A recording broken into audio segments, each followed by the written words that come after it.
నదిలో కొట్టుకొస్తున్న ఒక పెట్టె దానిని తెరిస్తే లోపల దేవతలే ఆశ్చర్యపడే రహస్యం ఉంది.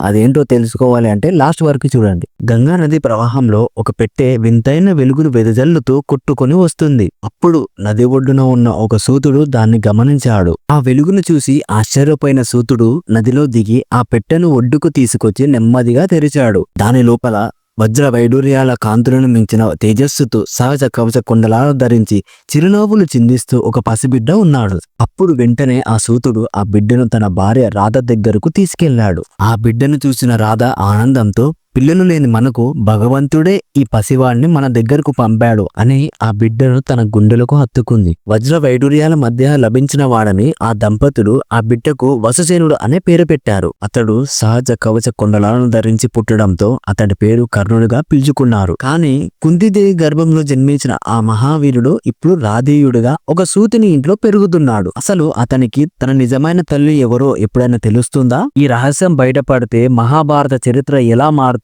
తర్వాత భాగం మిస్ కావద్దు. పార్ట్ మిస్ కాకుండా ఉండడానికి లైక్, షేర్, సబ్స్క్రైబ్ చేయండి.